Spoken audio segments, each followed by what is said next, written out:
Selamat pagi kawan-kawan. Terima kasih dari saya, nama saya Menteri Budaya, nama budaya. Jadi pada pagi hari ini saya akan mempresentasikan tentang Taipei ya, dengan judul presentasi mengenal Taipei.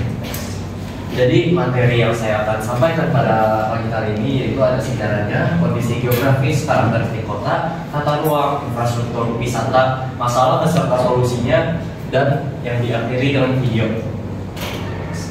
Pertama kita ada sejarahnya Taipei. Nah, awal mula Taipei merupakan tempat tinggal suku Ketanggalan hingga awal abad ke-18 dan suku Han yaitu Hokkien dari Fujian dan Hakka dari Guangdong melakukan perluasan makan.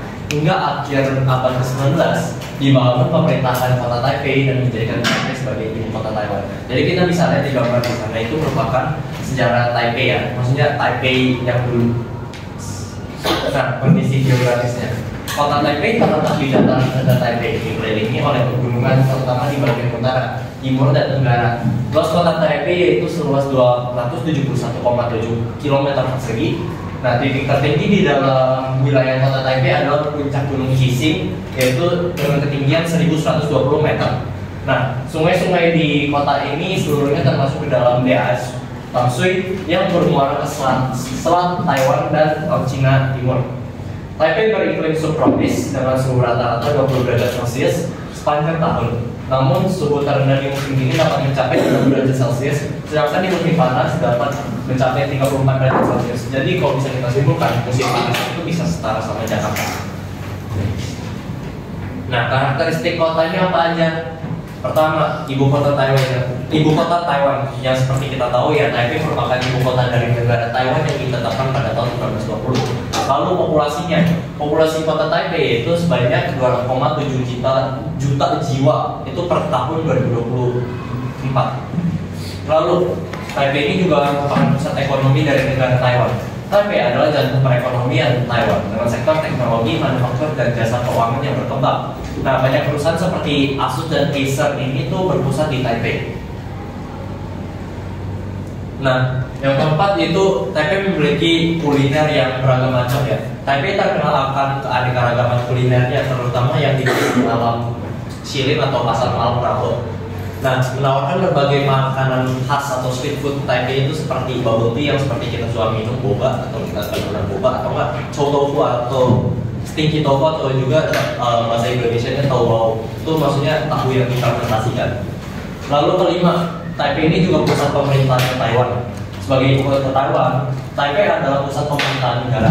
Di sini terdapat istana kepresidenan dan kantor-kantor kementerian serta badan-badan pemerintahan lainnya, menjadikannya pusat pengambilan keputusan politik utama di Taiwan. Lalu pusat budaya dan sejarahnya Taiwan. Taipei memiliki warisan budaya dan sejarah yang kaya dengan museum-museum penting seperti National Palace Museum dan berbagai kuil-kuil seperti kuil Longshan dan beberapa pasar tradisional. Oke, untuk tata ruangnya sendiri, tata ruang Taipei itu dibagi menjadi 12 distrik.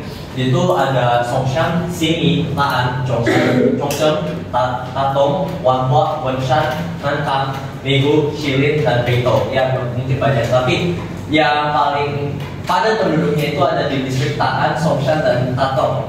Kalau untuk distrik yang paling populer itu di distrik Xinyi, itu juga lokasi landmark terkenalnya Taipei, yaitu Taipei 101.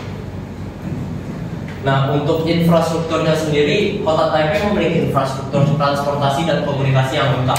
Dalam hal transportasi, Taipei merupakan pusat transportasi terbesar di Taiwan dengan 3 moda kereta api, yaitu dan kereta apinya sendiri, HSR, dan Metro. Nah, jaringan bus dan taksi yang luas serta jaringan U-Bike yang nyaman untuk memenuhi berbagai kebutuhan transportasi.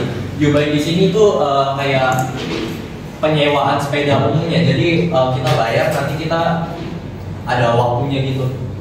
Nah, mengenai infrastruktur internet di Taipei, kota ini memiliki jaringan tanpa batas, terutama di negara ini.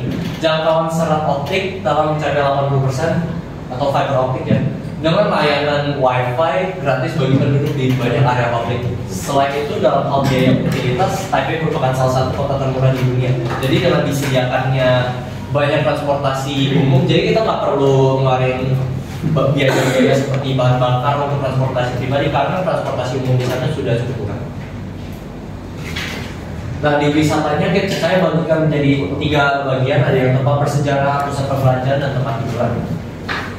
Pertama ada tempat bersejarahnya, itu pertama ada Kue Longshan, terus ada National Dr. Sun Yat-sen Memorial Hall, itu jadi untuk mengenang tokoh di sana ya, namanya Dr. Sun Yat-sen, dan juga ada Chiang Kai-shek Memorial Hall, itu juga untuk mengenang tokoh Taiwan di sana, namanya Chiang Kai-shek. Dia cukup berpengaruh di Taiwan.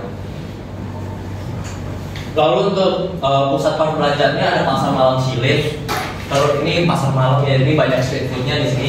Lalu ada Taipei 101. Taipei 101 ini juga bukan hanya untuk perkantoran ya, tapi dia di 7 lantainya itu ada kayak pusat perbelanjaannya sendiri. Jadi Taipei 101 ini bisa dikatakan bahwa di 101 lantai itu dia ada pusat perbelanjaannya, observasi dari lantai atas, dan juga sebagai gedung perkantoran. Lalu ada pasar malam Raffle. Lalu untuk tempat hiburannya dia ada penyerapan entertainment park. Lalu ada Taipei Zoo atau Shimenting. Itu maksudnya kayak kalau misalkan kalian tahu Shibuya di Jepang, Shimenting ini tuh kayak di versi Taiwannya. Jadi Shimenting ini juga bisa dikategorikan dalam pusat perbelanjaan. Tapi kenapa saya kategorikan dalam pusat hiburan? Karena ini kan dia bentuk kayak bentuk kota gitu. Dia selain ada pusat perbelanjaan, dia ada hiburan-hiburannya kayak mungkin dari pengamen-pengamen di sana atau enggak yang main atraksi-atraksi di sana. Next. Oke, lalu untuk masalahnya ini ada yang typo, ini harusnya kepadatan penduduk, kedua ada kemacetan dan polusi, dan ketiga ada resiko gempa bumi. Nah, yang seperti kita tahu, solusi dari kepadatan penduduk itu pasti dengan adanya pemerataan pembangunan dari pemerintah, karena salah satu alasan mengapa ibu kota di negara itu padat karena tuh pemerintah lebih fokus dengan pembangunan di ibu kota itu, sedangkan untuk pinggirannya, kota-kota pinggirnya itu nggak difokuskan. Jadi solusi dari kepadatan penduduk sama seperti Jakarta, yaitu harus ada dilakukannya pemerataan pembangunan supaya para penduduk di luar ibu kota itu juga puas dengan kota mereka sendiri karena pembangunannya sudah merata. Lalu ada kemacetan dan polusi udara. Pertama, ada memperluas dan meningkatkan sistem transportasi umum seperti MRT dan bus untuk membuatnya lebih nyaman dan lebih luas jangkauannya. Karena salah satu alasan mengapa orang-orang lebih nyaman dengan transportasi pribadi, karena mereka tuh transportasi umum menurut mereka tuh kurang nyaman atau mungkin takutnya ada kejahatan atau mungkin atas. Lalu insentif atau kompensasi untuk penggunaan kendaraan ramah lingkungan seperti sepeda dan mobil listrik juga dapat mengurangi emisi kendaraan.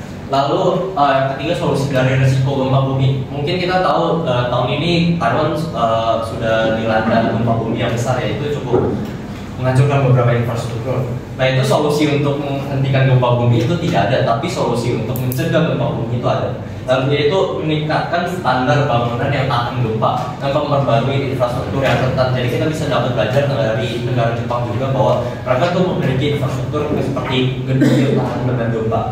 Lalu latihan mitigasi bencana secara rutin, penguatan sistem peringatan dini gempa juga bisa membantu mengurangi dampak gempa. Jadi dari solusi-solusi ini lebih ke mencegah timbulnya banyak korban jiwa dibanding mencegah gempa itu terjadi, karena gempa itu tidak dapat dihindari, itu memang sudah hukum alam. Next. Jadi di sini ada videonya berjudul Treasures of Taipei, mungkin bisa di.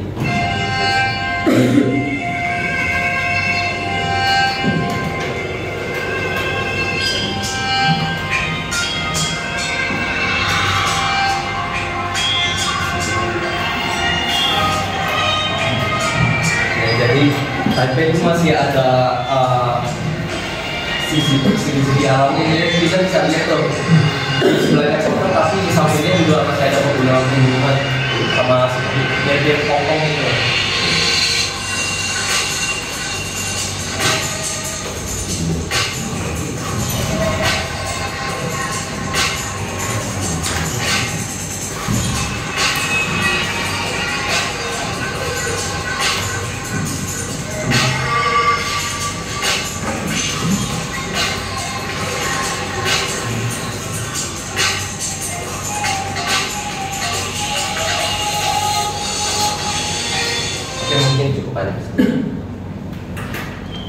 Oke, sekian dari presentasi tentang Taipei dari saya. Ada kata bijak, yaitu tata ruang yang baik mencerminkan pemikiran yang bijak. Terima kasih. Nama saya Yogi Budaya. Namo Buddhaya.